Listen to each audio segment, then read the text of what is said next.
Hello and welcome to Mental Health Strategies for Optimal Wellbeing. We have called together this panel because we here at RoundGlass believe that there is a need to build conversations that encourage us to look at the current context of global mental health, ultimately driving us towards strategies and solutions to support ourselves and our communities. I want to thank everyone for joining us live and coming on to these chats because we are the tribe that mobilizes the change. And there is a time for the new narrative to take place given the circumstances and the new norms around mental health.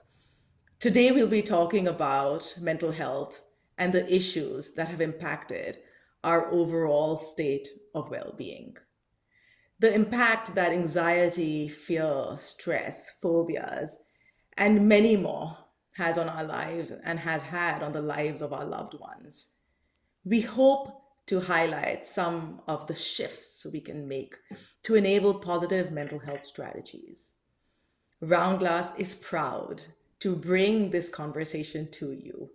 And as a sponsor for MTV's Mental Health Action Day, we're all collaborating together to highlight these very important conversations and changes that need to take place. My name is Prakriti Poddar. I'm the global head of mental health and well-being at RoundGlass, a company steeped in holistic well-being. I want to dive straight into the relevant conversations and the issues that really deserve deep discussion today. The fallout of mental health. How did we get here? Where is the bottom? And how do we dig our way out of this? To talk about this, we have five fantastic experts whose authority on the subject will drive home solutions. From the hallowed halls of Harvard Medical School's Department of Global Health and Population, we have psychiatrist and Professor Vikram Patel. He is also the co-founder and member of the managing committee of Sangat, a very well-known foundation in India. According to me, Dr. Patel has been the go-to person for all things related to understanding the matrix of mental health from an overall perspective. He always has a bird's eye view, and therefore I'm delighted to have you here and to be on a platform where you are going to shed light. Thank you so much for being here, Dr. Patel. This extended period of uncertainty and increase in trauma and personal grief has caused, as we all know, a huge mental health fallout. In fact, when grief, survivor's guilt, anxiety, and trauma get overwhelming, people turn to licensed social workers and grief specialists. And that is just who we have here. Sharon Kaur Saeed has been deeply involved in trauma and grief support.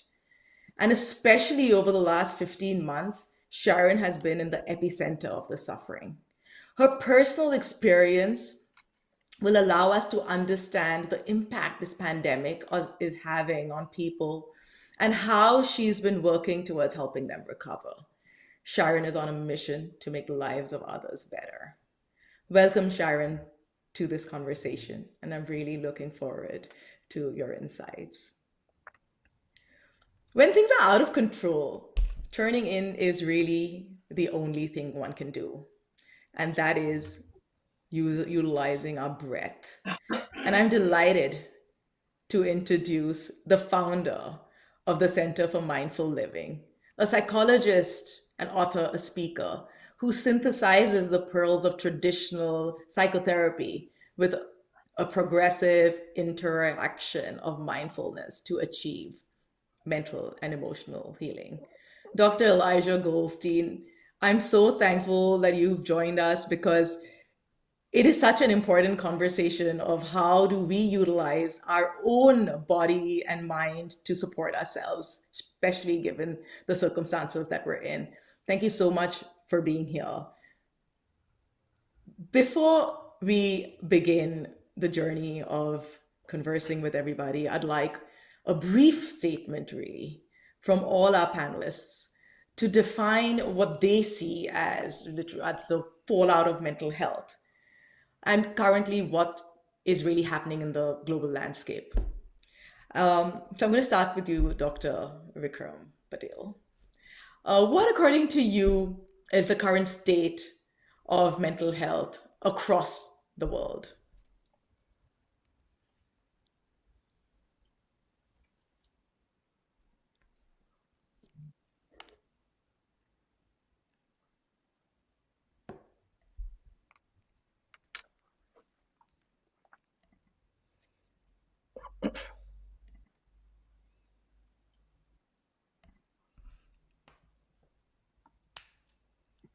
Just give me a second. Dr. Patel, we can't hear you.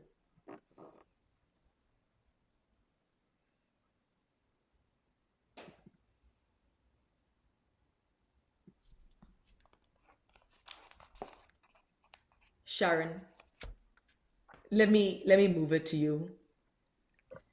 Extended suffering Sure. has been an extremely nerve-wracking mental health fallout. People have really been impacted, and I'd like your take on what's happening. Is there any data around this? Any kind of analysis that's been done on how this period has really impacted Yep, I can hear the you. Can you minds hear and me? hearts of people? Can you hear me? Sure. What comes to mind is the recent You hear me? poll right after or during the start of the pandemic and still going on, the Yahoo slash YouGov poll, where over 40% of worldwide residents are reporting more anxiety and depression. Anxiety and depression, where it wasn't even manifesting before the pandemic.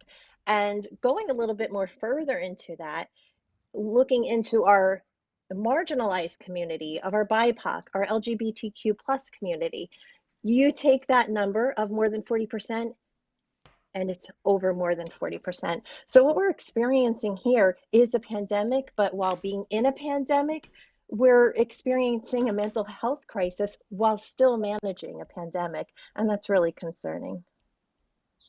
Thank you. Thank you so much for that. Um, Dr. Patel, um, I hope that we can all hear you and we're really looking forward to hearing your words of wisdom. Um, what is the state of mental health globally? Due to not only this pandemic period, but also how you see it play out. Can you hear me, Prakriti? Hi, can you hear me? You can. All right, okay. As we just heard, the pandemic has made things worse, but I think we should begin by acknowledging that mental health problems were already a leading cause of suffering, and in fact, the most neglected health issue globally, even before the pandemic. What the pandemic will do is, through the worsening of mental health, for example, increasing in unemployment, increase in domestic violence, and so on, will fuel a worsening of this crisis. And for me, this is a historic opportunity for us to reimagine the traditional approaches to mental health care.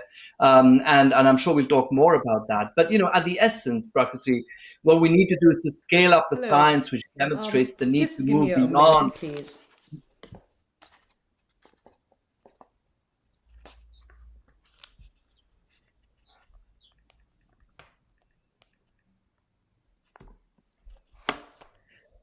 So I was just saying that we need to scale up the science, which demonstrates the need to recognize mental health as a global public good, which is important to all people, not just the people with mental illness, not just a biomedical subgroup, but important to all people in all countries, and especially so for young people.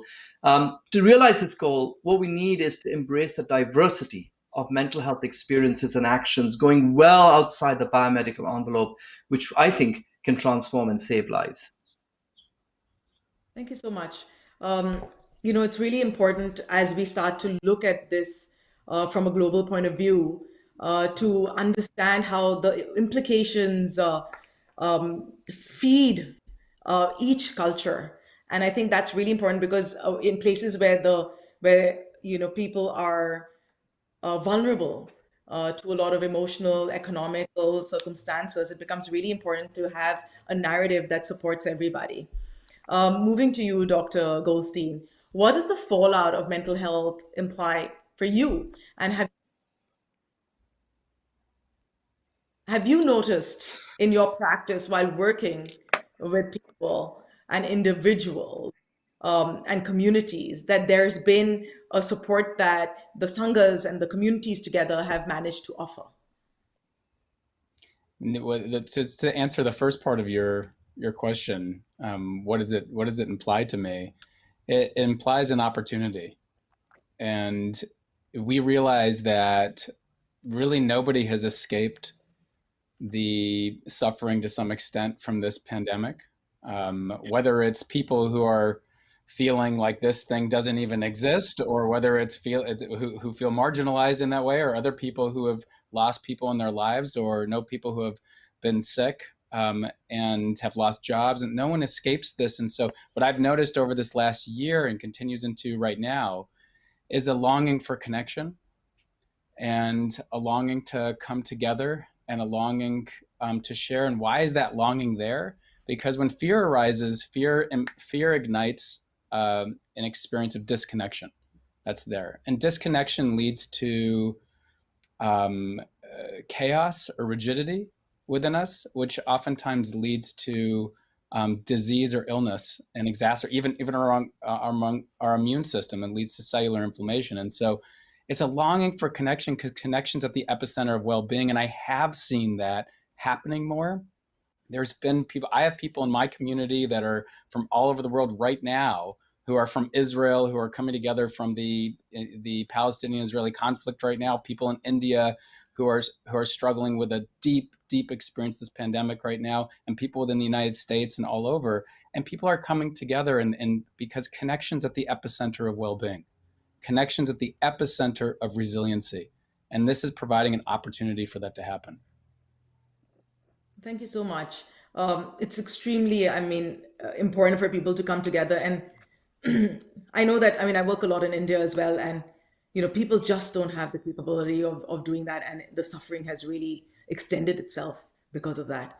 I think, going on to getting deeper into these conversations, Vikram, what do you think should be the conversations that we're having about mental health today? Well, I think the Is there... conversation. Sorry, go ahead. Yeah, I think the conversation should begin, Prakriti, by asking the question, why have all countries failed to address mental health needs, no matter how much money they spend, and no matter how much resources they have, and no matter how much science we have built? I'm reminded of this very provocative statement by Tom Insel, who used to be the director of the National Institute for Mental Health, the world's biggest mental health research funding agency. He says, we spent $20 billion at the NIMH in just 10 years in the 2000s.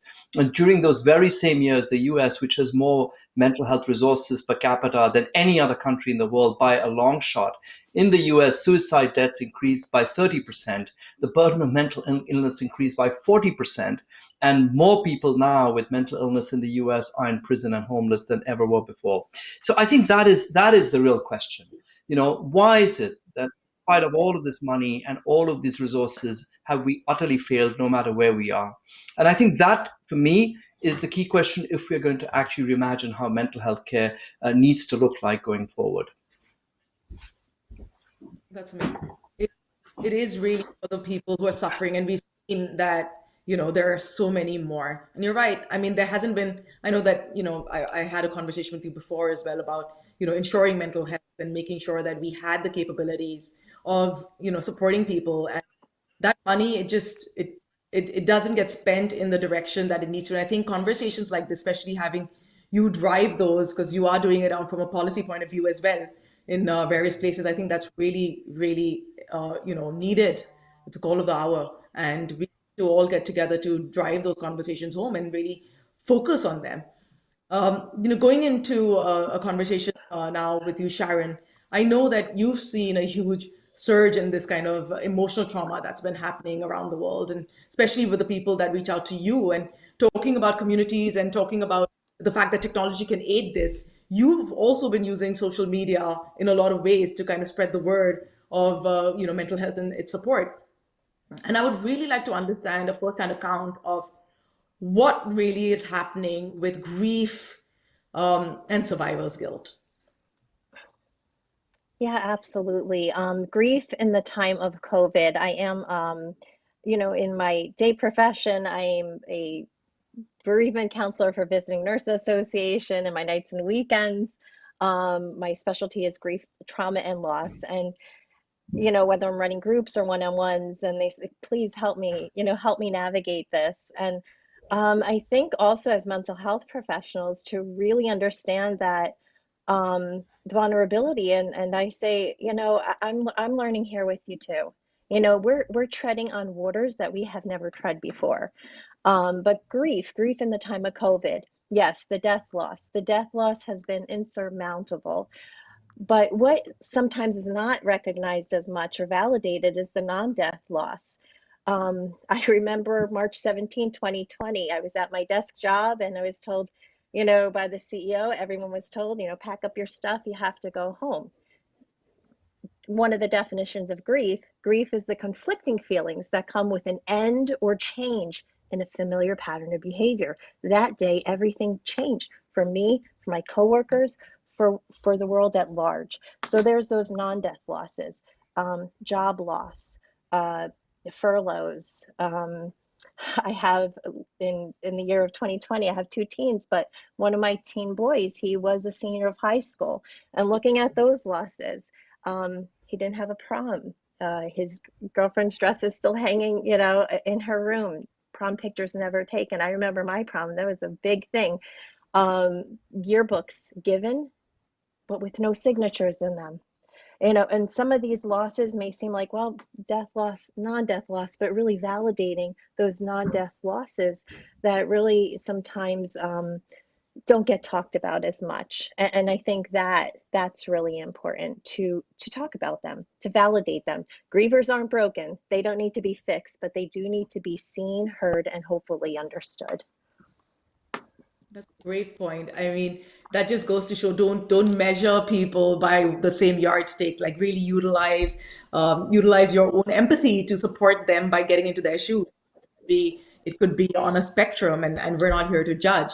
And I think that's takes me to the next point with Dr. Elijah. I think most importantly, I know that a lot of this work really supports people, especially so getting them to understand and accept change. And I know that, in your work, getting people to accept the circumstances that they're in and to build that resilience and that reservoir, because environmental and emotional, behavioral, and psychological challenges have become so great. I would love to understand from your point of view how your communities of people are supported and are brought to that place of internal well-being. There's and just to kind of reiterate what you're saying there and what everyone's saying here, and is there's so much going on right now in most of our lives anyway, that our nervous system is like really overstimulated and overwhelmed. And what happens when that happens is we're wired in a particular way from an evolutionary standpoint to try and move away from what's uncomfortable and move toward what's comfortable. So this happens in the subcortical regions of our brain. It's not something, it's autonomic almost. It's not something we're choosing. So we typically get thrown into different prisons of our mind when that happens. Our brain either rolls back and starts to attend and look back and ruminate onto past experiences that can help it understand how to work with what's here. And what typically happens there is we start kind of going into a ruminative place, which could be a slippery slope to depression or trauma if we've experienced that before, or it starts to go into the future to try and figure out what is the scenarios that might happen here, so it can plan and guard against those. But meanwhile, what we experience is catastrophizing, and we try and soothe those tendencies through different types of behaviors. And typically that's why we've seen drinking go up through the roof. We've seen, that's why suicidal ideation has exacerbated during this time, because our mind is going into a place of trying to soothe through more thinking, and different types of behaviors that only exacerbate our sense of shame, which increases our stress, which increases a sense of feeling disconnected. So we get caught in these prisons, and these are autonomic. These are just automatic ways that we get kind of hooked into these places. So what we try and do is see if we can allow people to touch the reality of what's here. And we need support of other human beings to do that. It's really hard to do it on our own. And so to me, we need three things. Three things is kind of the magic way of kind of moving through this in the most effective way. We need a guide. We need a teacher or somebody we're looking up to that is a trusted person who's a little bit further along the road than us, a mentor. We need a community of people to create that sense of connection and validate our experience and our emotion too. That helps us feel safe so we can touch what's here. If we can touch what's here, the overwhelm, the challenge, we can begin to heal it. We can begin to meet it and see it and remedy the feeling internally. So we build a sense of confidence. So I can experience no matter what comes my way, I'm going to be okay. And then we need experiential learning. There's so much stuff out there right now, so much content. We're totally overstimulated right now that we can't even take in. Whatever we read and learn, it just comes and goes like very quickly. But if we can help people experience the ability to touch reality as it is, so we can understand what we're better needing, then that impacts more subcortical regions of our brain. Then we're impacting the emotional center of our brain, which influences our perception and decision making. So we need those three things, and that's why we need the community and the collective to come together. And so for everyone who's listening to this right now, if you can find a community of people that's supportive to you, it doesn't have to be in person, it can be virtual. If you can tap into real human beings who are discussing and talking about this situation like we're doing right now, and you can find support, and there's a trusted mentor of some kind that's leading that group that you feel good about, this is going to be the deepest avenue to go to right now. And then dip in the experiential learning. To me, those are things that if you can take them into your life, you're going to feel supported and make progress, because we're in for ups and downs ahead. And so we need that kind of support to keep ourselves steady individually and as a culture. Thank you for that. This draws me into our second line of questions. I think, it's really important where we're talking about how to bring about some kind of equity of the mind, where people have the capability of not only supporting each other, but also I think, talking about the global pandemic, I mean, it should really be defined as the pandemic of the mind. We were definitely ill prepared for, especially in the places that, Vikram, you and I work in as well. It has multiplied. And, conversations around this, I mean, it's so stigmatized. Mental health is so stigmatized in places where we really do not have advocacy as much as we should, or we do not even have the kind of capability to actually spread, the sort of innovate, the IEC, which is your information, education, and communication across the platforms to build an understanding of mental health and resilience. And here we're really talking about people need to take ownership of their own selves and formulate that kind of sense of self and communities. How do you think, we can bridge the gaps on the frontiers of mental health solutions? Yeah, well, this is, of course, the big challenge, Prakriti. For the last many decades, our approach to mental health has not been about mental health, it's been about mental illness. The word mental health, although very frequently used in these sorts of conversations, very quickly segues into mental illness. And that's actually how most people, including those in the community, understand the word mental health, because that's the way we really, we conflate these two. And I think the most important shift that we need in thinking of solutions is to actually reject the notion that mental health equals mental illness, or indeed even just the absence of mental illness, and recognize that this narrow binary biomedical framing of mental health is singularly unhelpful. It's not acceptable to communities, and it's not grounded in science either. This requires us, for example, to recognize that there are things that we can do for our mental health, no matter where we are on that dimension, from wellness at the one end to being very profoundly disabled by poor mental health at the other. It also means that we need to stop treating symptoms of mental illness as if they occur in some kind of silo separated from our social worlds. I find the approach to mental health interventions that only focus on your symptoms without acknowledging at least or doing something about the frequently coexisting social determinants an incomplete solution. Not only does it predict poor outcomes, but it's also not really the way people in the community view their mental health. And I think finally, we need to recognize that, no matter how many professionals and services you have, there's a reluctance to seek help from professionals because of the very long-standing stigma attached to mental health care. And I think one way of addressing this is to really empower available community resources. That's a lot of my work. I think we need to deprofessionalize actually a lot of mental health care, particularly if we take a dimensional perspective.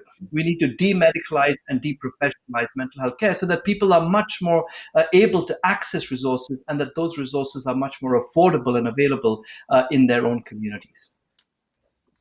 Thank you so much. I mean, this really brings me to something that we started during the pandemic. It was in March of 2020, and we started the Wellbeing Volunteers United, which and it was a free it is a free helpline with about 700 volunteers, and they were all actually coached in simple mental health practices. And of course, if there were serious issues, they were escalated to the psychiatrists that we had on the panel. But you're right, this actually brought to light the fact that people were far more comfortable talking to somebody about their mental health illnesses when they realized it wasn't a psychiatrist or a doctor, because the label then would be put. And this brings me to you, Sharon. At this point, because telemental health has become something that is accessible to people and there's an anonymity around it, do you find that it's actually allowed people with no prior mental health illnesses, no prior challenges, to be open to actually starting these conversations with you? I think the tele mental health has really brought an accessibility to clients or potential clients who may not have had, who may not have cars, who may have agoraphobia, who may are just having a really bad day. I see clients now.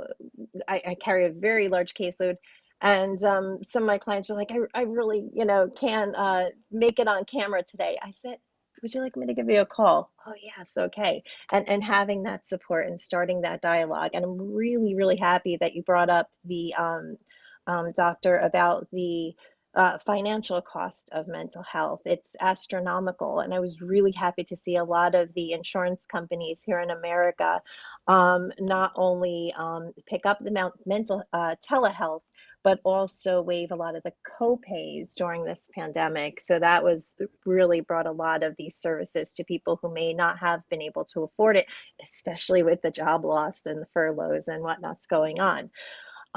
As for in the grief arena, all of my grief groups are very full right now. And they range from people who are 20 years old all the way up to, I have a 96-year-old. So some of those elderly who don't have cars or not driving have their licenses taken away. They have their grandchildren or children set them up on Zoom, and all of a sudden they're getting the help that they need and the support that they need in a time where a lot of these in our elderly community, in our aging community, they're very isolated during this time. They may have lost that spouse to COVID or a long-standing illness, and they're alone. And their kids and their grandkids don't want to come around because they don't feel comfortable. I don't want to get, Nana or pop up sick, with the COVID. So they just now they're becoming more comfortable, not only with the telehealth mental services, but also reaching out to those on Zoom, on FaceTime, becoming more comfortable with that. What was the other question? Oh yeah, another thing I'm really concerned about actually, and I really want to bring it to light, is all mental health practitioners are handling a full caseload right now. And they're helping people going through a crisis while being in the crisis themselves. So I'm really, really looking ahead of helping those on this panel here and all mental health practitioners with combating their own compassion fatigue, taking care of oneself. And I know Dr. Elijah will talk a lot about that, but I'm a really big proponent on self-care, filling your own cup. You can't pour from an empty cup, and not thinking that that's selfish. It's actually self-preservation right now. Thank you.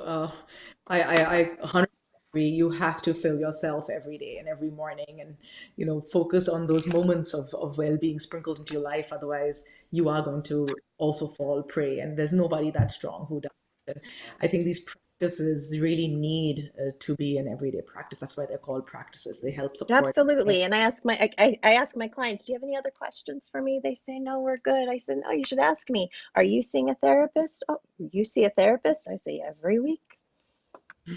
Destigmatize it. It's so important. Destigmatize mental health. Thank you. Elijah, moving on to you. I know that, you just spoke about how dis-ease can cause disease, and how the feelings that people go through and the emotions and the burdens they're bearing really need to have expression in togetherness and communities. I know that you're doing such an important job with the sanghas, and I'm hoping to be able to kind of give people tips on how to create their own, and then how to spread this, that a lot more people can be held together. Yeah, there's so many things that have come up for me while I've been hearing everyone speak, and so many kind of juicy topics to get into here. And so I'll just say that when the pandemic hit, I realized an opportunity that it was interesting from a personal perspective. When the pandemic hit, I had this whole program that I'd launched the last 5 years, and it was this big investment I put into like getting the word out about it, and the pandemic hit, and then I had to shut the whole thing down because it wasn't for that. But what I decided to do was open up a global online community for free for everyone to come into, to get the kind of connection and support that felt so needed in that time, just complete service completely. And that was called the Mindful Living Collective.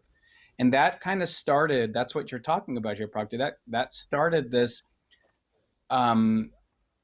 investigation into an experience and curiosity of mine into how do online communities work, how do they work best, and how can they be a source of real support. And here's the interesting thing. Our minds are so powerful. Like forever in sports, they had athletes visualizing themselves kicking the goal, or they had or making that basket, or they have the famous study, and I know Vikram, you're at Harvard, that came out of Harvard a while ago, that was around the I think it was teenagers who came in and played a score on the piano every day for 5 days a week, and another group came in and just visualized playing that score, and they showed the same growth in the motor cortex of both. So there's a real power of visualization, and so visualization isn't in person, but it's virtual in our minds. And so there's a reality to virtual communities that can be a deep source of connection. And this is what I experienced, getting people on and it's multidimensional. And I think to Sean's, is it Sion or Sean? I might be having that wrong. Point of view, when you, what was it, Sion? Sharon. Oh, sorry. It's where you were talking about the importance of getting support, and you guys were both talking about self-care.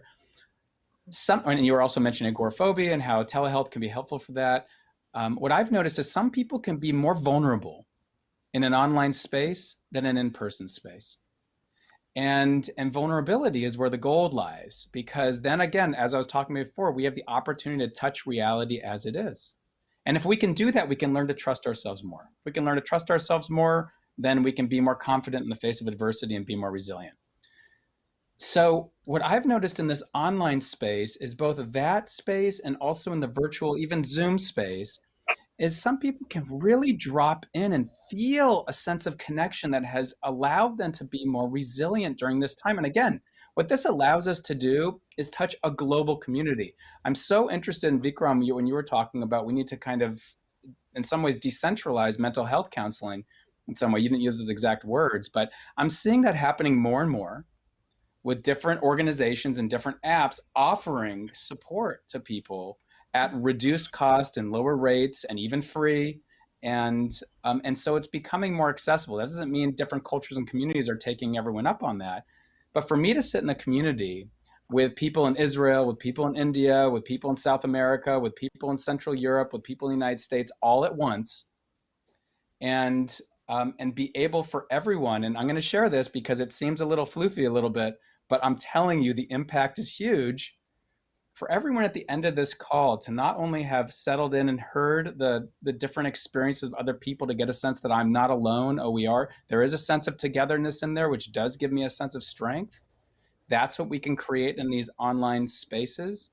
That's what's been created in the Mindful Living Collective.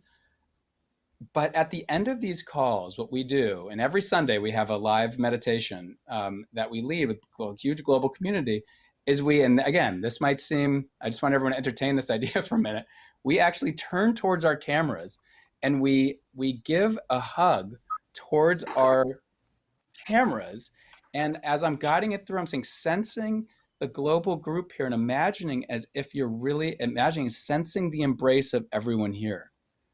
What arises is this feeling of connection. What arises is this feeling of love that's there, which is a total antidote to fear. Fear and uncertainty together create anxiety. So if we can help turn the volume down on fear, increase the volume of that strength of love, increase that volume of the strength of connection, and be careful when, as you're listening to this, not say like, oh, well, this is just rose-colored glasses type of stuff. No. That's where be careful of that kind of mindset. Experience it, allow the value to your experience to be your guide in that, because we can indeed, in these online spaces, in these communities, we can create an experience of connection, an experience of strength, an experience of empowerment, an experience of belonging. And it really is supportive and it really works. And if you want to create your own online community, go for it. I mean, there's different spaces to do that in, obviously. And whether it's Mighty Networks or Facebook or, any different organization out there, just start. If you want to serve and you have the capability to do that, then do that. But I would make sure that I just say, before you lead that charge, just to make sure, ask yourself, this is something what I want to do. Am I the one to do it? Do I have the abilities to do that? Do I have the space to do that? But I would really research and investigate what the best way to create a supportive community is. But we've been doing this now for well over a year and have learned a ton about what works, and we're still curious, still learning. Thank you. That is phenomenal. I mean, I recognize that, we're saying that you need to be prepared to be the lead. You need to be prepared to be the mentor. And if you're not, follow a lineage or join somebody and learn, then, you will sort of be on that path as you keep grooming yourself. We're going within and feeling that strength. I mean, I am a clinical hypnotherapist and I do regression therapy as well. And, one of the things we use is creative visualization to be able to reframe what people are going through, in a sense. There's a couple of questions which are being asked live. So let me run through them before we get to our questions. This is from Facebook. A person who says that I've been facing anxiety for about 14 years and would love to hear ways on which to improve my handling of stressful events and to upgrade myself. Dr. Elijah, it's for you. What are some of your thoughts? How do we help somebody who's facing anxiety find a path that leads him out? So the first thing is just to understand, again, what anxiety is. Anxiety is a combination of, there's fear, which is natural, which fear can be healthy. Fear is not an unhealthy emotion. All our emotions are there for a reason, to provide us information and to keep us safe. And yet there's uncertainty that happens there, and that really amps the nervous system that's there. So what we're having is a nervous system reaction. And then it spews out all these thoughts, which we tend to believe, because the more stressed we are, the more convincing the thoughts seem to be, even though oftentimes the more stressed we are, the less factual they are. So I want to give you something really practical that you can just use and take away. And I like to actually switch out the word practice with play with. Um, challenge yourself to do that a little bit. Every time you say, I'm going to practice something, switch it out with the term play with and see what you notice. So we play with this because we want to have a learning mindset. Like Carol Dweck's work is really important around this, around the idea of staying curious and having a learning mindset too. And so also Ellen Langer's work, she was a first tenured framework professor at Harvard, and around curiosity. So what we want to do, this is a 3-step practice that you'll just play with again. So the first step is to recognize. The three, it's called 3 R's: recognize, release, refocus. I have plenty of YouTube videos on this too. And so the first step is to recognize. What does it recognize do? Naming the experience, naming the fear that's there, fear, fear, fear. So many great stories around this. But what it does is it brings some more blood flow to the prefrontal region of the brain. At least some neuroscience out of UCLA and some other places show this. So naming our emotion allows that to do that, which is more involved with emotion regulation and impulse control. So we kind of do this, we name it, oh, fear, fear, fear is here, anxiety, whatever we want to say. Then we notice it's an embodied reaction, so we need to move towards releasing.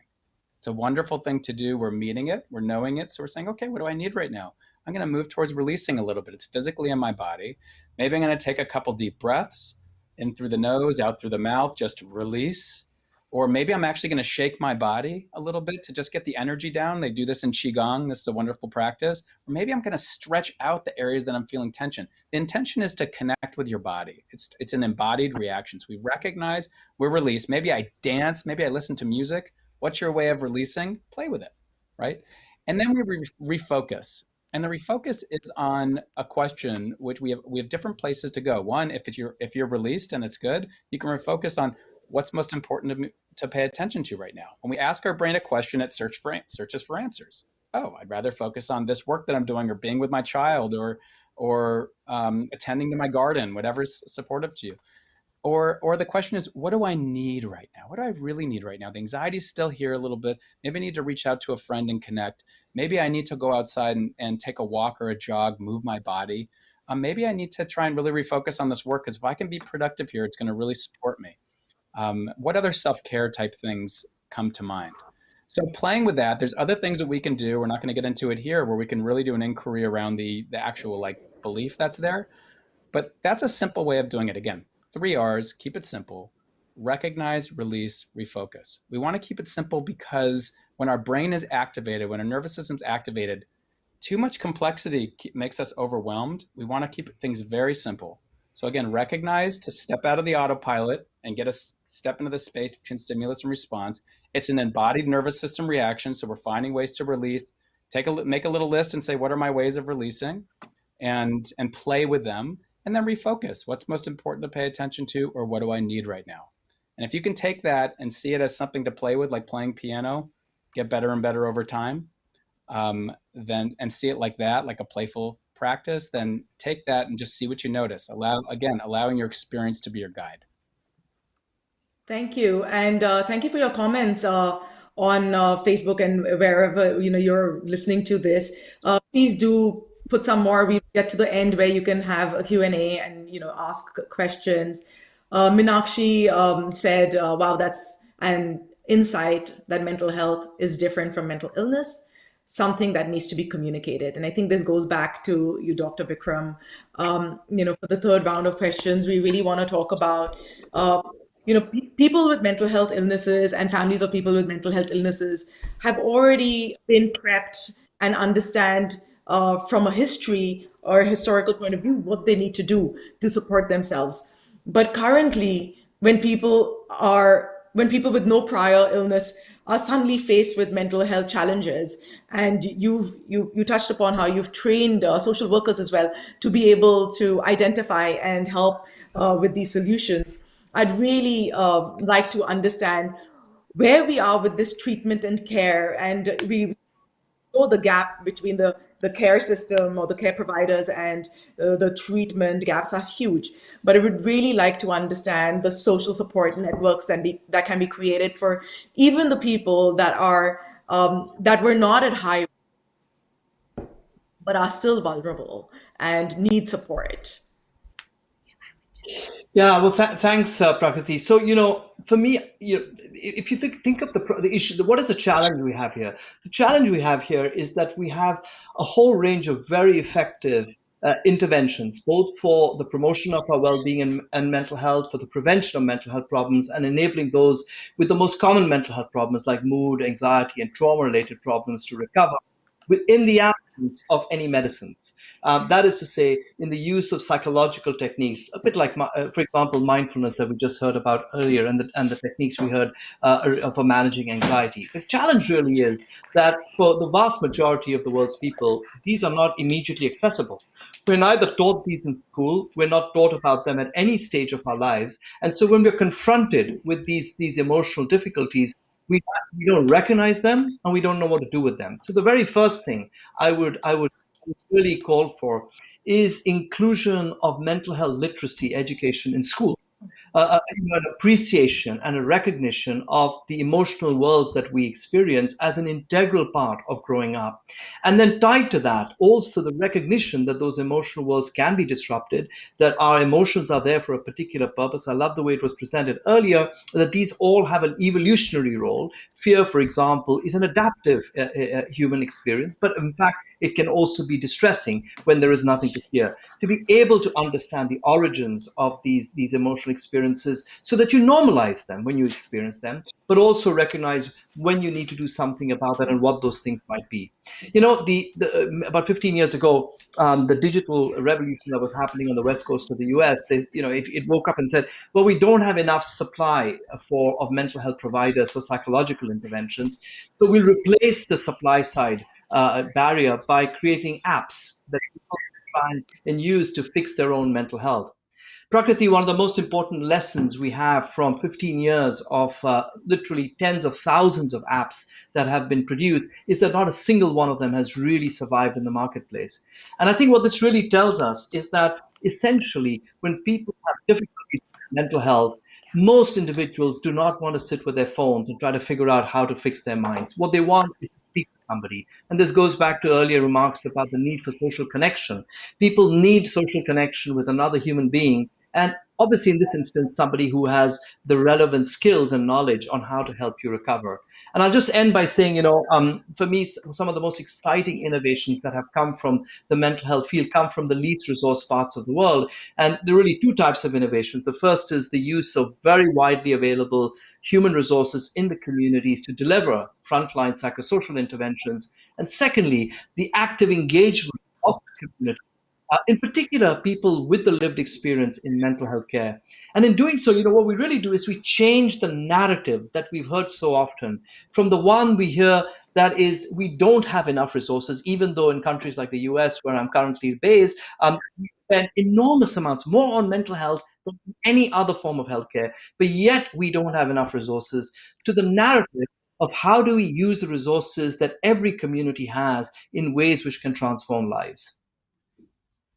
That's amazing. Empower the people within the communities to basically support each other is something that we really do need to do. And I think while talking about social connection, it brings me to a really important point. I was talking to a doctor because we have a integrated well-being clinic that we're putting together at RoundGlass, and he said, I can't actually do this deal with you guys until I meet you. And we were like, okay, but we're only meeting online right now.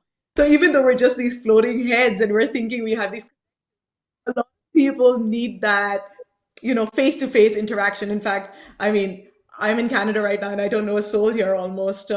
Being in India, you're around like a huge amount of people. So it's a very different, it's a very different world. And I've realized that, of course, in the West, we're way more individualistic in a sense, but in India we're all like together, like all the homes are together and everybody kind of is living in each other's lives, and the support there is important, and the support there is more, you're more capable of getting that kind of support. In fact, I've noticed that people here are more sort of like driving into loneliness and isolation, etc. And I know you've spoken a lot, Elijah, about some of the resilience that we can build, and you've given like concrete tips to help people support themselves. And I also want to, I also want to bring to the floor the fact that people who are really in the deepest trenches of their mental health, they don't have the capability of zooming themselves out, and I'm wondering, what is that one thing we can tell them? I know that breath is the first thing that they get to, uh, but if we can really build that kind of mental resilience and fortitude against the breakdown of mental health, I would love to do a preamble for people so that they can support themselves before they start to go down that rabbit hole. You asking me? Yes, I'm asking.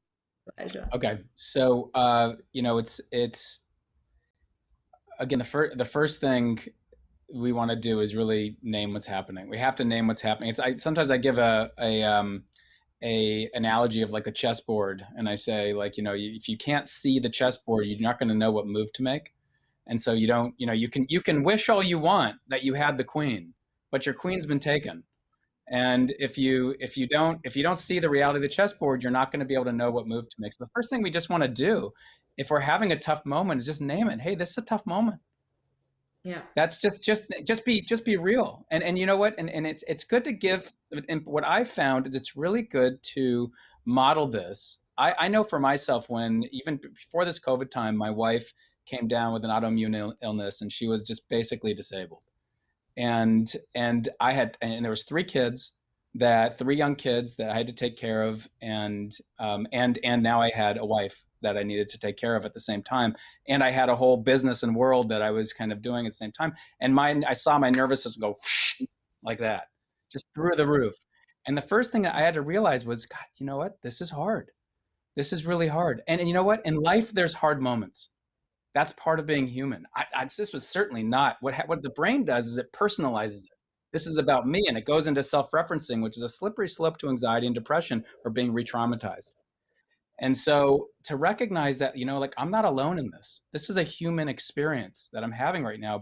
But to be able to have these simple steps, and I'll name this and then one other thing, and to say, what do I need right now?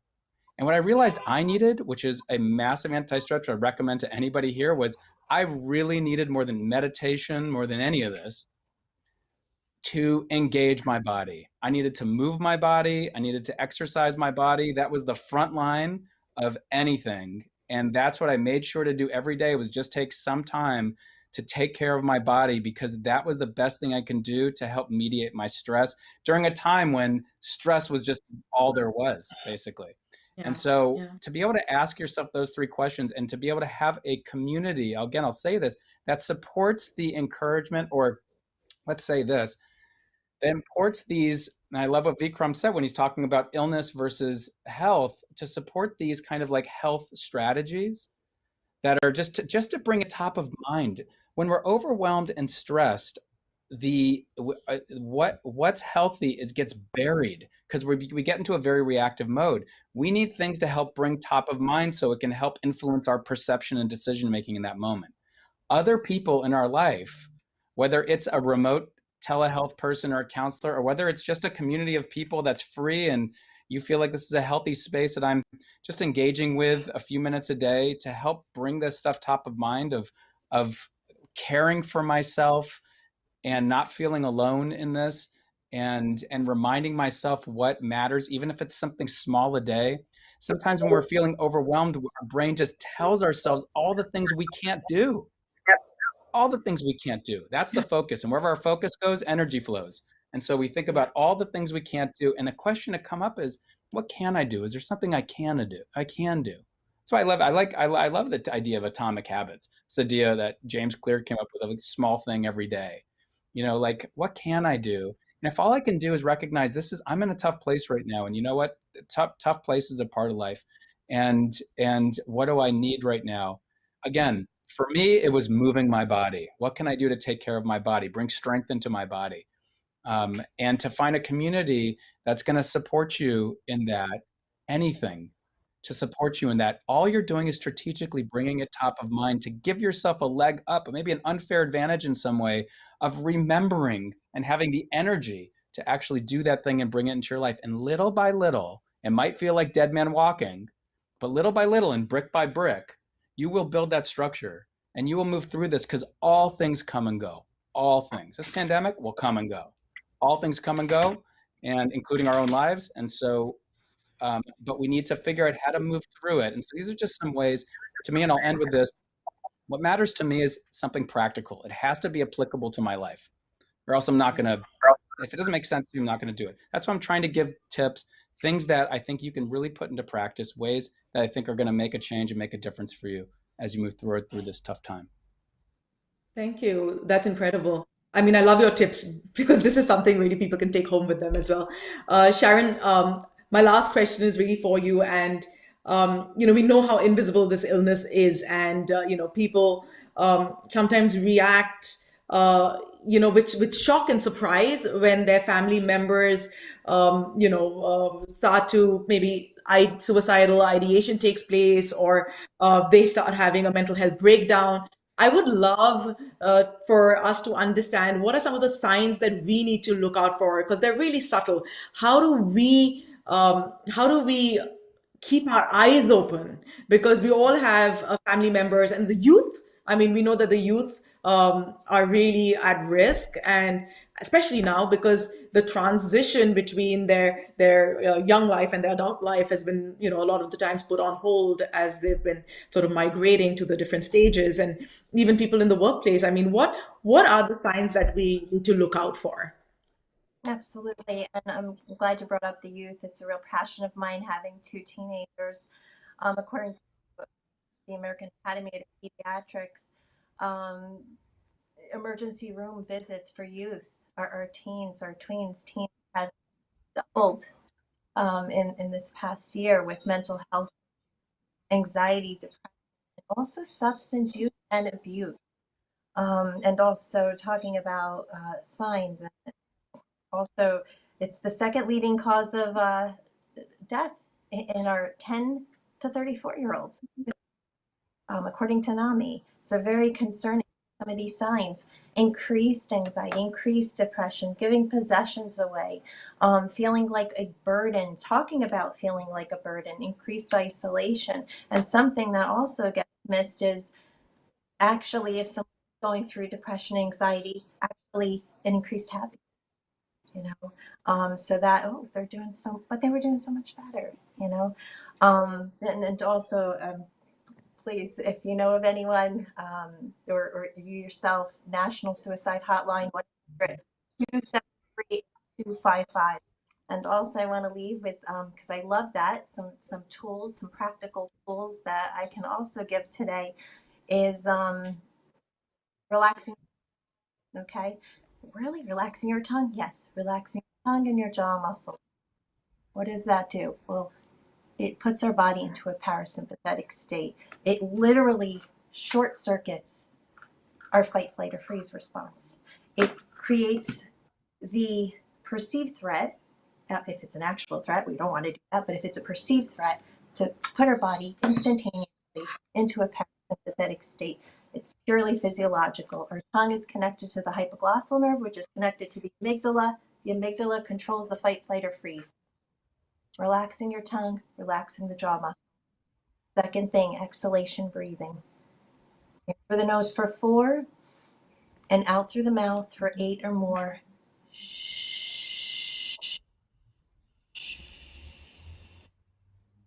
You do 7-3 in the morning, 7-3 at night, bookends, and the relaxing of your tongue. You're going to tiptoe into that parasympathetic state. That feels good, and your homeostasis of anxiety, which may be here, may be lowered to here. And third thing, water. Our bodies are made up of 72% water. And a lot of times, more often than not, and have you ever heard, I'm crying, drink some water? Drink some water, flush out the toxins, help those neurotransmitters do their job. So that's some tools that I give to my clients. Relaxing the tongue works a lot, especially with family.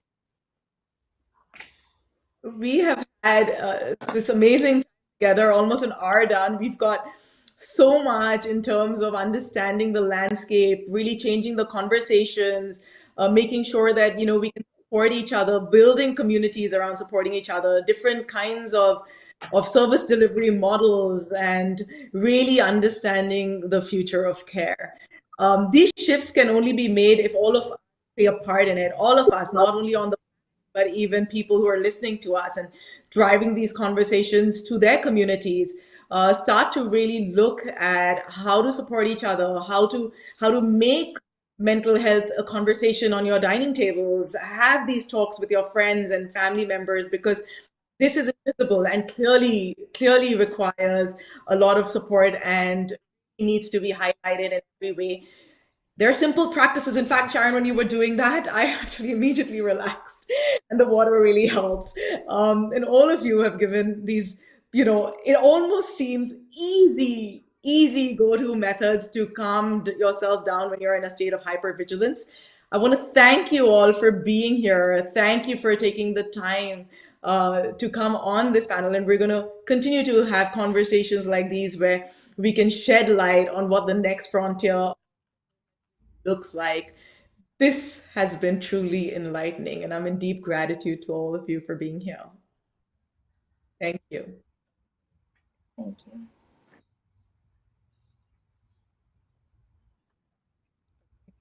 And now it's really time for us to go on to our next panel. This panel is more about sort of building the strategies to make sure that we are creating that internal resilience, understanding what the new norm looks like, and driving the solutions not only into our lives but into the corporate world and into the frontline workers, and taking that conversation and making it very much a part of what is considered the new norm. We have some comments. I'm going to read those. Ayush said, love the conversation and the panel, but really important to see how the current COVID situation is impacting humans in developing nations too. There is so much anxiety that is further leading to mental health issues. Yes, we know this. It is a global pandemic of the mind, and we really, if you want to end with a nugget, I would like to hand that to Dr. Patel, if you're able to talk about that from the point of view of India as well.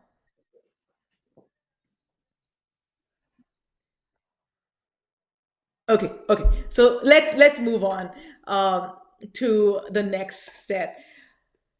I'm grateful that this panel has been searching for ways in which to help mental health challenges, and your desire to find ways in which we can support each other. Thank you so much for your effort. This takes us to our second panel, and any questions that you have, I would love you to place in your chat so we can take it as we start moving towards this panel. It is specifically for Mental Health Action Day. Today really is so important to me because it is where we start talking about mental health through our platform of RoundGlass. And as the global head for mental health and well-being, spurring these conversations to help create a new narrative is especially now designed to support the mental health strategies for the current period and the period that's coming up, so that we can really start to work on the new norm versus trying to go back to the old, because it's going to be difficult for us if we're looking backwards to move forward. So my particular interest in this session is really how to understand how we can collectively co-create and support each other in establishing mental health resilience practices. And it's really a privilege for me to introduce these two fantastic experts who've not only been talking, but walking the talk in developing resilience. And I have to say, I've met them both in Mumbai as well. And from a global point of view, they're embedded in trying to create solutions for, I know, as solutions not only for people in the Western world, but also with people who are underprivileged, and where communities really need a lot more conversations about mental health, because in the West we have these conversations, but the stigma of the rest of the world, where especially India is an important place where you are also playing a part. And I'd really like to acknowledge that. And we have with us, the cognitive scientist and president of Barnard College at Columbia University, Sion Bylock, author of two highly acclaimed books, Choke and How the Body Knows Its Mind, both of which I read and learned a lot from. I'm so thankful that you're here, because your conversations have always been so impactful. And I remember when we spoke at the Oberoi in Bombay, you said, "Where's the impact study for your foundation? And give me the impact studies." And I know that, for you, it's always about, yes, I need the data that drives the conversation. So I'm really happy to have you here, along with Dr. Raghu Kiran Apasani, who I have known for years now. Actually, I also met him right outside my office in Mumbai, right outside the foundation. And Raghu is a psychiatrist with the LAC USC Medical Center, the University of Southern California, and a mental health advocate, and CEO of the Minds Foundation. It is so wonderful to have you on this platform. Your dedication to the field and the conversations that you've been having is really the need of the hour. And I have done my research, because before bringing you on, I was like, watch everything that's out there, get to know them better than they know themselves. A strategy that I love to adopt. So, so really, having these conversations and building resilience is something that is so much more than the need of the hour. It is the need of societies everywhere as we approach the new normal. And it is a way to deeply move the needle in a world that's horrifically affected by the pandemic. And I'd like to really start with a brief statement from all of you. Sion, what according to you is a key feature that would establish mental health resilience, not only in today's times, but also in the near future? Yeah, I think it's a great question, and thank you for having me. I'm really excited to be here and with Raghu as well. I think something that's so important in establishing mental health resilience is an acknowledgement that mental health is really important. We often, at Barnard, for example, talk about our high achieving women and their success in the classroom.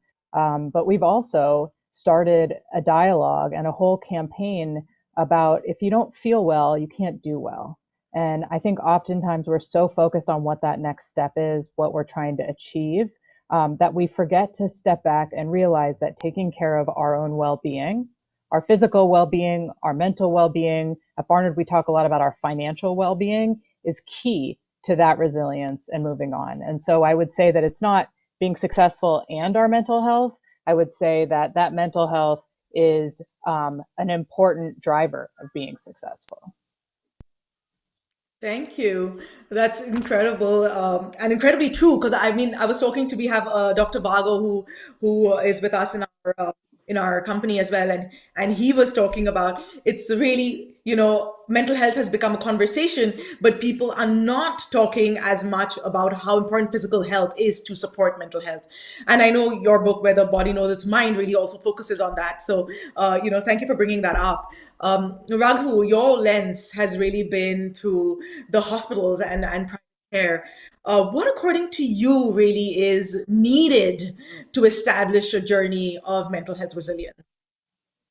Sure. First of all, thank you for having me on this, and it's wonderful to see you in this context as well, and CN. Um, and I want to acknowledge that my mental health journey with Minds too has really been inspired by Dr. Patel. So it's very stressful and a little intimidating to follow up after him, to be honest. But one thing I want to acknowledge as we talk about this question is that it's Mental Health Action Day, and I know many of my colleagues and friends working in this space are very stretched out today. And though they're contributing, they are taking a hit on their own mental health. So I want to acknowledge that. But for me, thinking about resilience, working through the mental health care system, going through medical school and residency training, it It really struck me in a way that we are healthcare professionals, but there's such a high stigma of talking about how we feel and our mental health. So that landscape needs to shift, not only, in commonplace and in corporations, but particularly in healthcare. And we need to support frontline workers being okay expressing how they feel. And that will build resilience not only for the individual, but it'll build resiliency for the entire network and system that's at play. And I know Cian, who's at a large college, has to see it that way as well at a macro level. Systems change too. So that is what I would emphasize, is thinking about resilience, not only from an individual perspective, but as the system that you're in. And can you do something as an entrepreneur to help shift that paradigm? Yeah, I think Thank that's so important. And I would just add that it's about reducing that barrier, right? That it's okay to talk to someone, that there are resources in your institution or your system available where it's easy to take that first step, and taking out the stigma of taking that step, right? Mm-hmm. At Barnard, we actually say to all of our students that we expect that everyone at some point will talk to one of our counselors on campus, whether it's, you got a frustrating grade in a class, or you're having a roommate problem, or you just want to, talk. We expect everyone at their time at Barnard to take advantage of these free resources. So it's not singling out any one student. And it works. About 70% of our students talk to our counselors before they leave the institution. And just to add on to that, one thing this past year that has been done at not only USC and the Keck School of Medicine, but across hospitals, is that there was a development of this Care for Caregivers program, or something like that, at most hospitals, where it was an opportunity for frontline workers to call in and get help. But even with that, there's a lot of barriers and resistance and stigma, because people say, if I call, who am I speaking to? Is it someone else within the department or the same institution? And so there's still a lot of that stigma. So there's a lot of challenges, but we are moving the needle. It's true. I mean, when I look at it, I mean, from the point of view of the fact that we even have mental health that is part of your corporate EAP services, and I think that even here in most companies where you're looking at a holistic well-being, people are afraid to talk to their HR about mental health concerns that they're going through, because they will be marginalized in some way. And hopefully, conversations like these can really bring empathy into the minds and hearts of every single individual that is really together. And, in a previous conversation that we had just before this, we were talking about mental health literacy and how each person needs to be able to learn how to support each other. So even though at Barnard you have the counselors, and I'm thinking that, even people, even students with each other need to be able to highlight or to be able to recognize some of the issues that people may be having. How do we become sensitive? Because people are really, struggling at this time, and I think everybody's struggling. We may be doing well as we can, but there's a struggle. I mean, just to tell you what happened today, we have this talk, and my comes and helps me out didn't show up, and I was like, 1 second, I have 3 kids, they're all young, I have to feed them, drive them. I'm like, how am I going to do all this and still be fresh for today? And I had to really center myself, because I Yeah. had nobody to call to say, hey, what do I do? I had to center myself. And that wasn't easy. It isn't easy when you're struggling with everyday madness and having to show up at your best. So really, sort of establishing a mental health resilience practice may require a different set of rules in this time, maybe a different set of tools. And I think this really brings me down to the first question, or the first round of questions.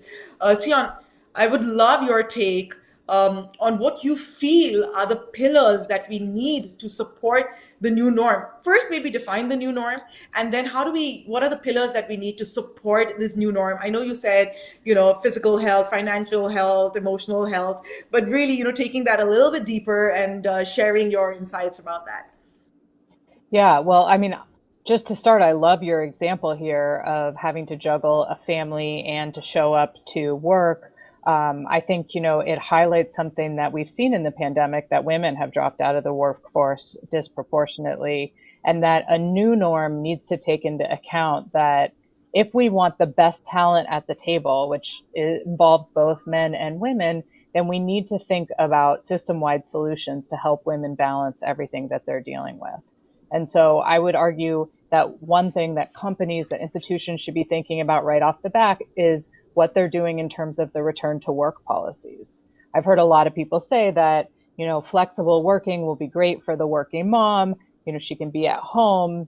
Other people might select to be in the office, but I actually would push back on that and say that if we are just letting people decide who's coming back to work and who might actually work in an office setting, we're likely going to be selecting men into the office, because we know across the world women do way more of the child rearing and housework. It's pretty clear data.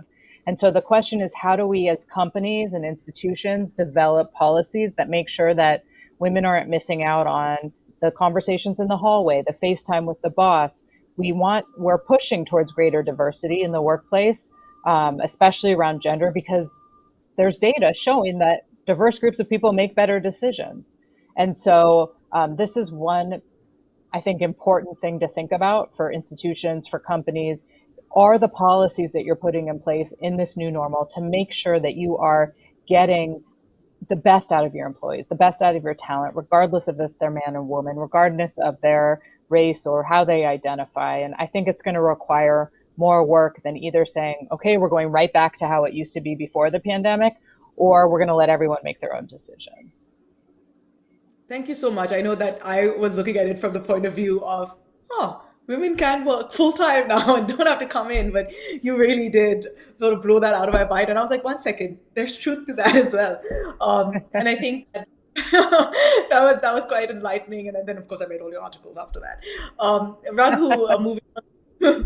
Your journey has always put a smile to my face. Before you were out of med school, you were already focused on Minds Foundation, and I was like, wow, you're so young and you're so purpose driven, and I thought that was like really incredible. And I mean, your spirit around this has been fantastic, and I would really like your intake on the diversity that you are looking at with Minds Foundation and being able to support people during this time. I know that you are always looking at it from a lens of complete empathy, and driving those conversations have always been about bringing more people into your collective to be able to create a change. And I've seen that as a pattern of yours, and I'd really like to understand what are some of the things that you're doing, especially in this period, to really support the arena of what's taking place at this point. Yeah, no, thank you so much. And I'm going to say that I'm still a kid, but you definitely met me when I started Minds back in 2010. And it was my summer before junior year at Wesleyan. And so I feel like, at this point, it's been over a third of my life doing this work. And Minds, I don't have any children of my own to really reflect on here of what you're all struggling with day to day. But this organization is definitely my child. And it started with everything you're saying. It started with the idea of how do we increase empathy and compassion to create a space for people to be comfortable sharing their mental health stories with one another, which leads to this idea that you're no longer feeling alone. As cliche as that is, that's really what we need in a world in which people are becoming more and more alone and isolated. And I've seen that happen, and I felt that happen myself. Right, personally hitting some of the lowest points of my life this year as a psychiatrist, feeling very helpless in what I could do for many of my patients who were struggling. But at the same time, being in that low point, reflecting on it and saying, this is a tidbit of what some of my patients deal with. And now I can empathize with them and be there with them. And that drove me to do more. At the same time, what we're trying to do in this whole crisis, right? We know we have a mental health pandemic. We've always known that, but now the world is seeing it and it's becoming unleashed. And we're seeing symptoms of increased mental health, not only in those that have dealt personally with COVID, but who are caregivers and who have lived through this pandemic. So in particular, what we're doing now moving forward in India, given the ongoing pandemic, which is just getting worse and worse, we've been fortunate to partner with you and the work you've done with the well-being volunteers to, continue to provide that distress helpline We have a more high-risk crisis helpline that's also being manned by clinical psychologists. And we're also launching virtual counseling services throughout the country that will have clinical psychologists available. And simultaneously, along with that, providing more tools and content and resources and trying to engage in conversations like this. But to come back to what you said, we can't do this on our own, and we need to come together, and we have to support each other, not only for the work that we're doing in the mental health space, but to support each other's mental health for those of us that are working in the space. And for me, that is part of my web of resilience, is having my inner circle of people who I check in every day with, that I can be completely vulnerable and transparent with and share exactly how I'm feeling. And that keeps me going, and that keeps everything going, and my team keeps me going. So I'm happy the conversation of mental health is increasing, but I hope that we continue to support each other and it doesn't become sort of a competitive landscape of what organization is doing what and who's doing what, because we all need to come together. And that's why I love that you're organizing conversations like this, bringing us all together. Thank you, Raghu. I think you brought up the Wellbeing Volunteers United, and so many people got together. And even talking about seeing the workplace that we're talking about, I found that a lot of corporates took ownership of our helpline and allowed people to reach out, and because it was anonymous. But having transporting that back into the workplace and really making sure that that can be facilitated holistically without judgment becomes such a big thing. And I know that I deal with people even in my workplace who have anxiety and they can't show up, and I'm reminded every day to be in that state of empathy, because my initial reaction will be, God, I need this done, but I have to Yeah. remind, so it's not easy. I mean, we know it, and we're in this journey of mental health, and even at times I need to remind myself. So there, before I get to your question, I want to just read. There's a post on the website. It says, if you talk about working moms and single dads, you also talk about individuals who care for their parents at home, and still need to get to work, because these discussions should be gender neutral.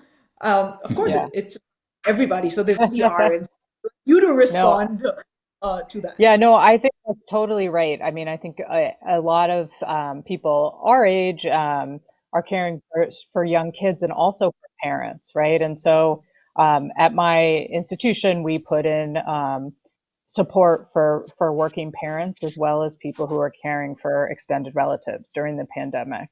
And I do think those conversations are certainly gender neutral. But I will say that, if you look across societies, there is no doubt that women take more of the burden in terms of childcare and in terms of the housework. And so I do think it's appropriate to focus in on some of the gender issues, especially as we think about back to work, because our goal, I would hope, is to create the best ideas and the best products and the income and knowledge.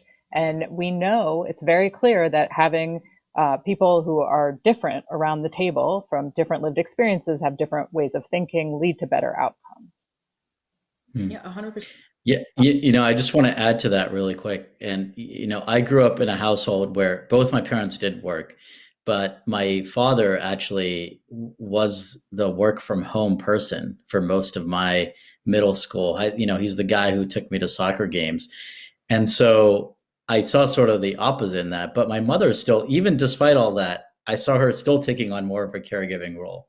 So, Yes, it's interesting. you know, I mean, I think it's a lot of the sort of hidden labor that the data shows, like the moms mhm. organizing the doctor's visits and knowing all the schedules and everything. And so I think that's really an important point to bring up. And of course, this isn't to in any way minimize the work that fathers do and men do in these roles. I mean, they certainly, we're not all the same here.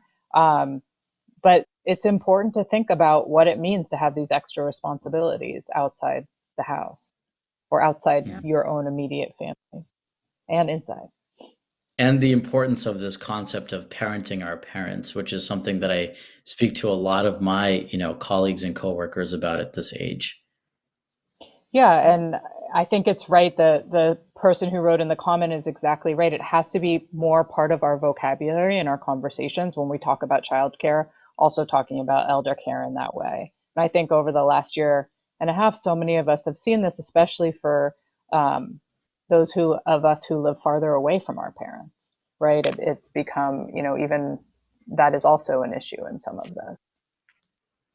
Yeah, 100%. And places like India where you have joint families and everybody's kind of living together, there's so much guilt around if you're going out for work or you've actually exposed yourself and you come back home with COVID and the elders get it. It's really been a lot of guilt and shame and a lot of grief around that. Our helpline received so many calls because there were some elders in people's homes that got catatonic and really were not responding and had closed themselves and shut themselves out.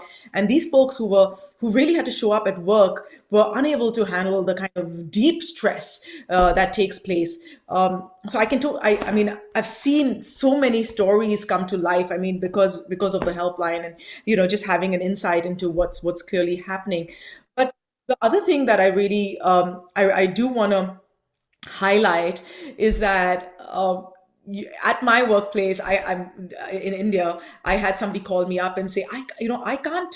You can't expect me to be on calls the whole day. I cannot be on calls from 12 to 3. And I was like, what do you mean? Like, it's the work hours, right? And that's what you were doing when you were working in the office. And they're like, no, but I'm at home now. I have to prepare the lunch. I have to make sure everybody eats the lunch. I have to clean up after them, and then I can get to work. And so I've had to shift even that understanding. And what Sion, for you, this is the question that I have, because I know that a lot of people who run organizations are also watching this. What are some of the policies that we can adopt for really ensuring this kind of equity, gender equity, that is going to be needed in the coming future? Yeah. Well, I think, first of all, being, as I said before, really, I think really thinking hard about what it means to be back in the office. I certainly am in favor of flexibility, but if some people are more likely to be remote than others, as leaders, making sure that you're getting face time with everyone in an individual way, and you're not missing out with some people on these sort of invisible conversations that tend to happen by the water cooler or outside the boardroom. I would also say that Zoom fatigue and being on calls all the time is real, like whether or not you're making lunch for your kids or doing other things. And I think, there's a real onus on managers to set reasonable expectations right now and be as flexible as possible. And you're going to get more out of your people that way. As psychologists, we know that sometimes taking a step back, a break, actually leads to more creative problem solving. And it's like this cognitive load to be on Zoom all day. And usually we would have breaks, right? You would walk from one meeting to another, you'd stop to get a coffee, you'd talk to someone. And so we've created this almost artificial situation, or more artificial than it was before, that, we're going from call to call to call, and that's taxing. Just like you have to taper and rest muscles, you have to taper and rest your brain in that way. And so thinking really specifically about what you're asking of your employees. How do you get them to create breaks? Do you have like an hour a day where there are no Zoom meetings, no one can be on? And the last one I would say, especially during this time, we've been in this state of everything is really urgent. Everything has to be done right now. But this is where the onus is on managers to say, okay, here's what I need today, and here's what can be 3 weeks from now. Because we're coming out of this, everything has to be done right this second. And there's oftentimes that's demanding in itself. It's exhausting. And so being able to be very clear and articulate expectations for what needs to be done sooner versus what can wait and be put on the back burner just takes stress off employees. And, based off of that, I don't know if people are aware of this, but the word priority was not actually plural for the first 200 years after it came out. Okay. Really? Oh no, So I'm using priority is wrong. one thing. It's not multiple things. And, it has been very draining, and a lot of people don't understand the drain of Zoom fatigue and phone fatigue. And having done therapy sessions and seeing, patients virtually, it's so draining. One thing that I've tried to embrace, and I think both of you can hopefully reflect on this too, is this concept of Shinrin-yoku in Japanese, which is forest bathing, and the ability to reignite my creativity and reset and ground myself by allowing myself to actually spend that time in nature and know that there is an importance in the power of saying no. And I've struggled with that for most of my life, and I'm learning it now. I think it's so important. I love the nature aspect because there's amazing cognitive neuroscience research showing that, being in nature actually gives you the ability to focus more, right? It's like you're constantly flexing the self-control muscle when you're in the office or in the city. You're trying to not get hit by a car, you're trying to deal with your phone and everything else. And when you're in nature, you give that self-control muscle time to rest and replenish. And I think, Raghu, as you know, the results are really compelling in terms of your ability to perform at your best, but also just in terms of mental health more generally. And as we've been cooped inside, I think it's less likely that we have those experiences. So we have to be specific. We have to be deliberate about it. And that sort of break, looking outside your window, even at trees, getting out there is even better. But those sorts of things to help our own mental health and will actually make us perform better as well. Yeah, that's really important. I take on my calendar 3 to 4 off. It's like I'm taking this time off. I either go for a run or I do exercises. I do something because otherwise I'd go insane. Like literally my body needs to be out. I mean, my name is Prakriti, which means nature. So I'm very much invested in nature. But it's hard to do. I mean, it takes discipline to do that, but it's so important. And I think, if you're driven and you're pushing towards something, it's just the heat. You want to just go towards it. Like we don't like to back away before we get to the end, but reminding ourselves that back away, that break is actually going to lead to a better outcome, is so important. Thank you for that.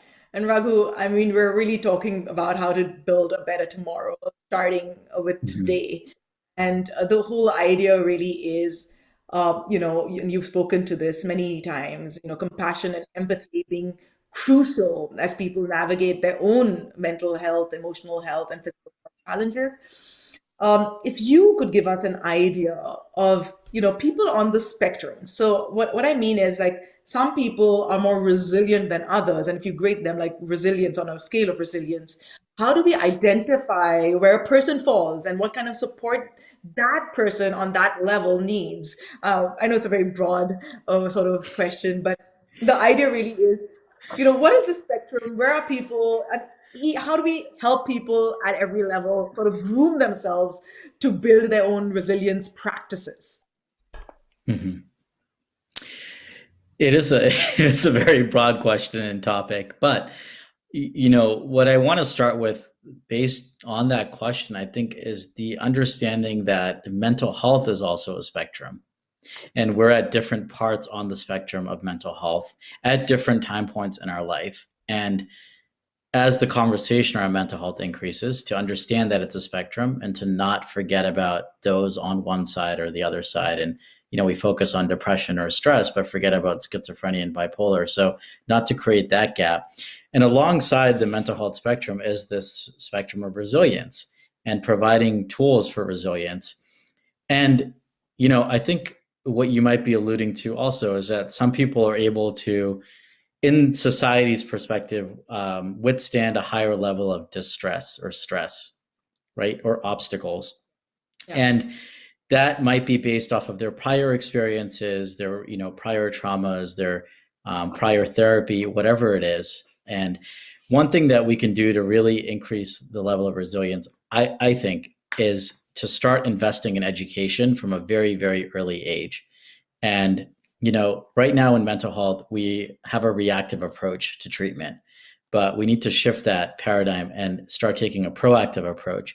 And practically what I mean is integrating mental health toolkits and education and increasing mental health literacy starting in kindergarten or even earlier, because there's a concept. And when I first started Minds, a lot of people said, you're trying to teach something that's, intellectual and advanced. Mental health is something that not everyone's going to understand, which is not true. You have to know your audience and you have to deliver knowledge about mental health and emotional well-being to everybody.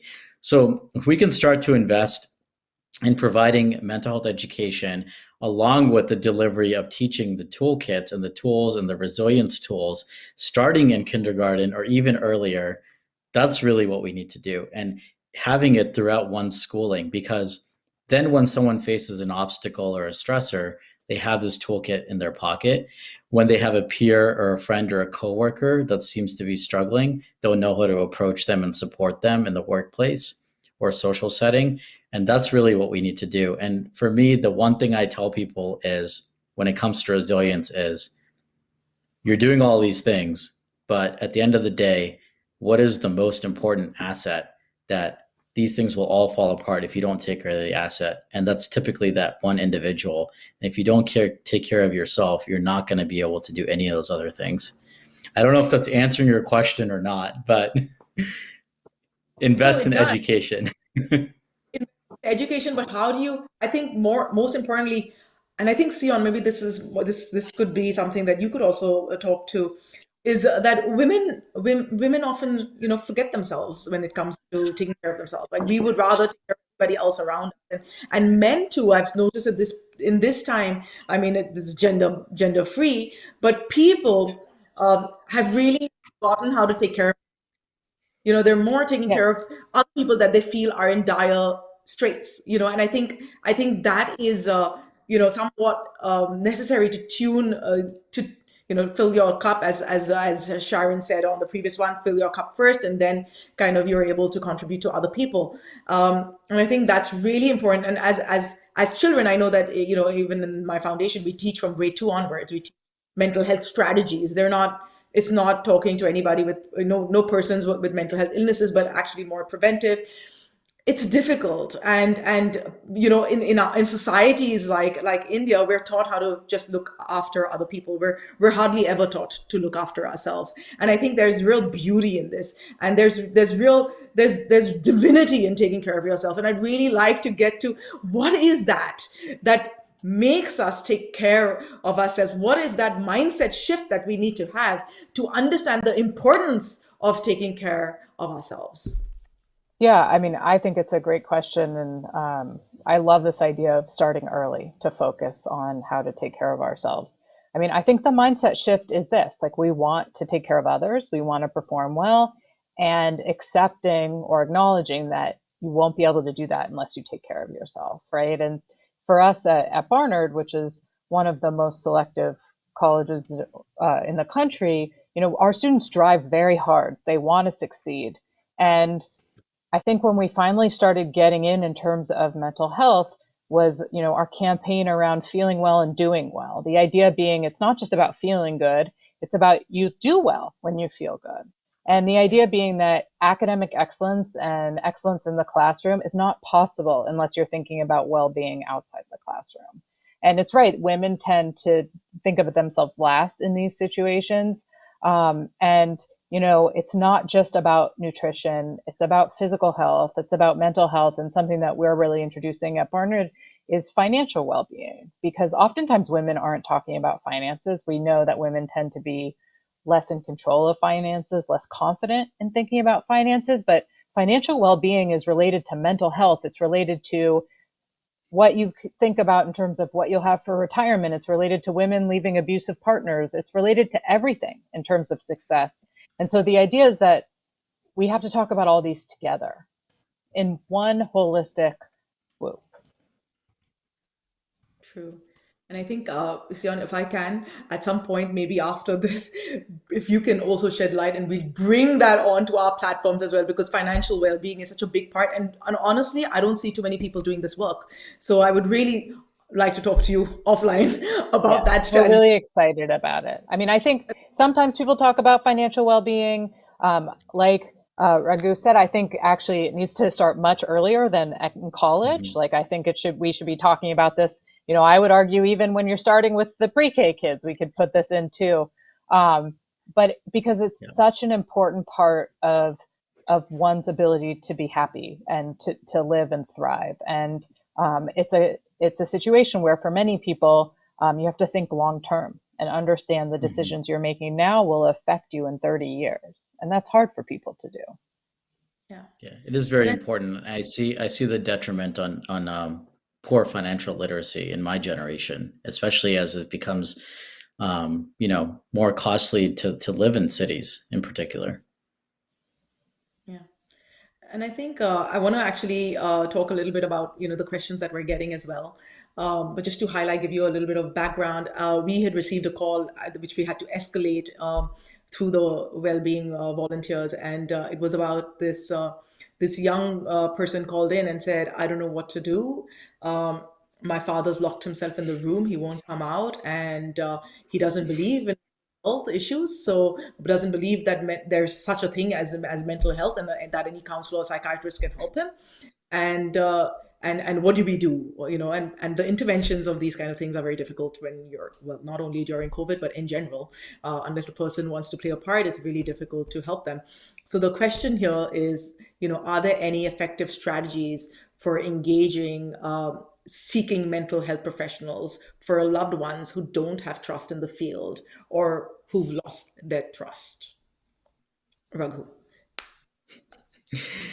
No, it's a very good question, and I think that is one of the most difficult things in mental health is that how do you get someone who is struggling with mental health and usually has a lack of motivation to actually engage with treatment or with even speaking with somebody? So I think that the best way to really address that is twofold. One is that as a mental health care provider who works in the system, we need to be able to create different avenues for someone to engage with us, right? So psychiatrists and psychologists, typically, we spend so much time in the clinic or the office.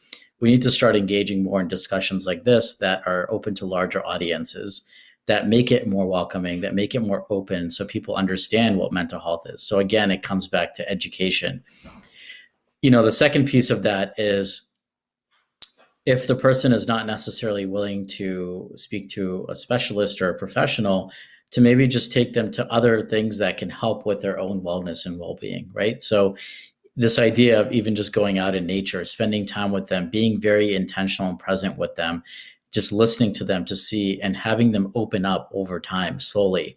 Because most people, if they are resistant initially, if you can at least be present with them 100% without the presence of technology around, whatever it is, and spend that time, they'll start to open up and share their story and express how they're feeling. And through that, you can make change happen. I understand as a caregiver, it can be quite frustrating, though, seeing a loved one struggling with their mental health and having the resistance from them and not wanting to see a professional for care. But the best thing you can do is to consistently be present in their life for them and to check in and be present as much as possible. And over time, they will open up more and maybe be more willing to see a professional. Thank you. I know that people who look to platforms like this are also looking for solutions, and I know that Sion, in your book Choke, and even in your other book, Where the Body Knows the Mind, I think you've really sort of dialed in on how anxiety works, how stress works, how do you calm that down to center yourself, to be in flow. And I think that right now, with people ruminating about their stress and situations around them, it's really important to bring that conversation back and really help people tee down their anxiety, stress, and negativity that really surrounds them. And I'd love for you to highlight how they can sort of groom themselves into building themselves up. How do they hold themselves?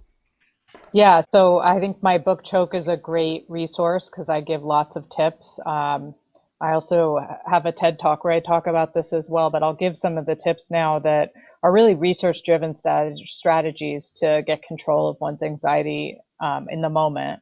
The first one is, I think we don't often realize that we have more control, or we have the possibility of more control over our thoughts than we think we do.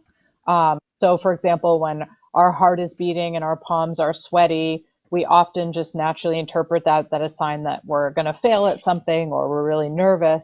But it turns out that when you can get people to reinterpret those bodily signals, maybe those sweaty palms and beating heart is not a negative sign, but it's a sign that you're paying attention, you're ready to go. People can actually perform better. And so really working hard to reinterpret how your body is feeling. You're getting the same beating heart and sweaty palms when you're excited to do something, maybe at a surprise party versus when you're nervous. And so actually walking people through this, that the heart is beating because it's shunting blood to your brain so you can think and perform at your best. So having a little bit of control over how you think about what your body's doing can be really important. I'll just add a couple more. One that we've shown to be really beneficial is to be self-compassionate, give yourself a break. So we often give ourselves a hard time for feeling a particular way, and I think Raghu was mentioning this before. But that most important conversation is with ourselves. And some of the things we say to ourselves, we'd never say to a friend, especially when we're trying to make them feel better. So actually doing a gut check on how you're talking to yourself can be really important. And giving yourself a little bit of a break. Talk to yourself like you'd talk to a friend. Don't be as mean to yourself in that situation. And there's actually exercises and things you can do to get better at being compassionate to yourself. But I think we all can be really mean to ourselves, and there are ways that we can work to be less so. Yeah. And one more, if you want one more, my research and others has shown that journaling can be a great way to offload negative thoughts and worries from mind. There's lots of work showing that journaling can be important for reducing anxiety, for improving mental health. The idea, is that you're sort of cognitively outsourcing some of the ruminations to a piece of paper. And you actually are able to, in some sense, make more meaning out of what you're thinking about. Maybe it's not as bad as you thought. And so I think these tools can be really important. When I wake up in the middle of the night and all the things I have to do running through my head, I write them down and I'm able to go back to sleep. So it might seem simple, but actually having that ability to get things down on paper can be helpful. Thank you. Those are very, very easy tips for people to follow.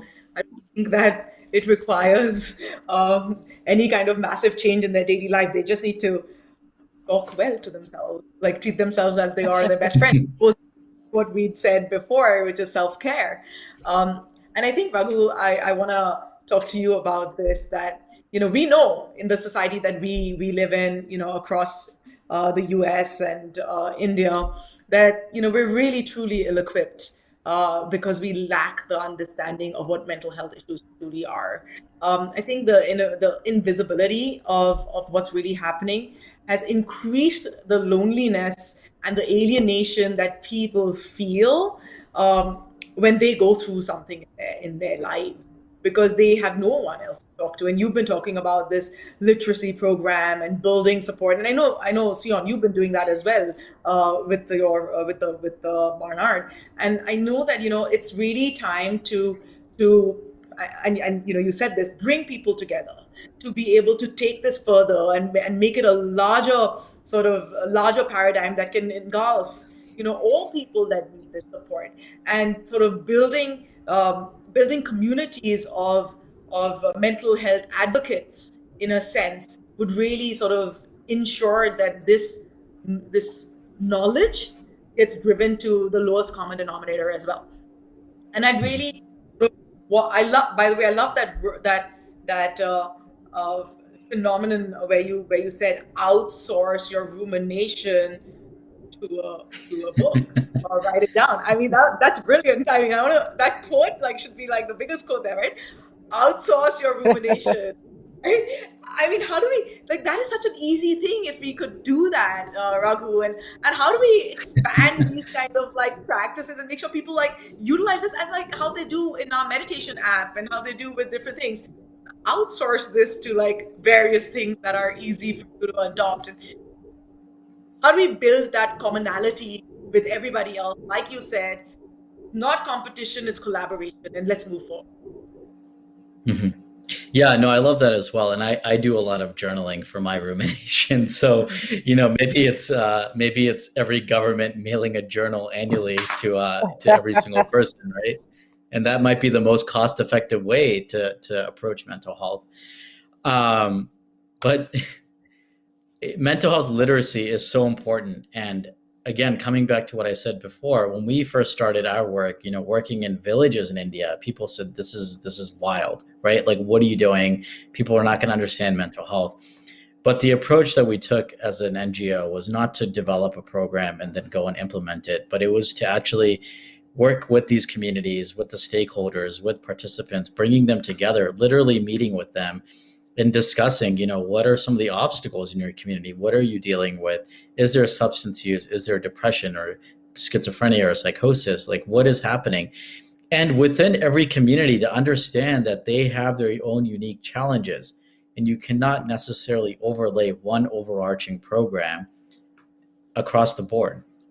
So that's the approach that we take to mental health literacy, is really working side by side with these stakeholders and community leaders to understand what are the issues, and then how can we provide education that is accessible and affordable and high impact for them. And so it's a very, very grassroots movement. And that model has led to also training community leaders in mental health to be key stakeholders and to be recognized as, I can go to this person, I'm not alone in this. And that model has worked very well in India. What we've done, we can't do it alone. So what we try to do is now work with other organizations and institutions to try to implement and bring the mental health component to them as well. And that's really been the most cost effective, high impact way to reach the largest audience and beneficiaries. Now, why can't we bring that kind of model into the United States, right? Where we train people in communities, where we bring mental health literacy programs into schools, into the corporate setting. We can, but we need to be able to do it, and we need to advocate for things like that. And it's wonderful to hear that at Barnard they're doing it. And where I went to undergraduate at Wesleyan, we had a lot of mental health as programs as well. But a lot of places don't necessarily have this. And so if we can start to actually switch the conversation and say, yeah, we're experts in mental health, we know what to deliver, to, okay, let's actually bring in stakeholders, bring in the students and the employees, and have a conversation of what they're dealing with, and just do a whiteboard, for lack of a better way, and figure out the obstacles and target those, instead of just saying, we think you're dealing with depression, here's a program. So that's really what I would say, and challenge people to do in whatever setting they're in, is start having open discussion, and then the solutions will be derived from that. Thank you. Yeah. So go ahead, Sion. No, I was just going to say, I love this about, it's making, I think what you're saying in a way, Raghu, is that it's everyone's responsibility, mental health. It's not just the counseling center or the mental or the health center or the counselors. And I think, that's one of the tenets around our new well-being program, is that everyone from faculty to frontline workers to other students should be sort of knowledgeable enough to help each other and to know what signs are of distress and to help people get help. And it's a really important part of the conversation. Mm-hmm. I mean, if someone gets injured in front of you, you know what to do, right? I mean, you call 911 and then you try to help them out. But what do you do if someone has distress? Right. Yeah, and I think in college and university settings, it's often the faculty that are the front line, and faculty don't tend to be trained to deal with mental well-being in their students. And as we come back from COVID, I think it's going to be a huge issue to make sure faculty have the tools to help students get the help that they need. It's going to be at the center of what we do. This highlights an experience of mine. When I went to boarding school in India for a long time, and I know some of you are watching, and you probably went to boarding school with me. When I came back out of boarding school and I moved to Canada, and I was at university, this is the first time that I heard the word stress. I mean, I didn't even know that word existed. Like, what was stress? Like, I'd never used that word. It had never been used around me. So we're talking about a place where I grew up in an elite school. I studied really in the best places possible, and mental health was never spoken about. There was no such thing as stress. I mean, so we're moving from like conversations where we're talking about even bringing the word stress into our lives and accepting that yes, we can feel stress, to now taking it into conversations of financial well-being. And we have somebody who's put a message on our chat, which says financial well-being is one of the biggest issues with society, and most of the research shows the importance of tackling this issue in the best way possible. This affects all societies and our families. Sion, how do individuals start to, especially when many of them are already struggling? Yeah, I mean, I think it's such an important aspect of well-being, and it's not separate, right? So our Francine Lafrac Well-Being Center that we're starting at Barnard has these three pillars: physical, mental, and financial well-being. And the idea is that you need all three.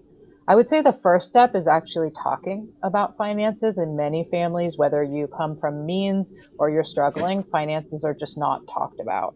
And it's really important to have those conversations, those intergenerational conversations.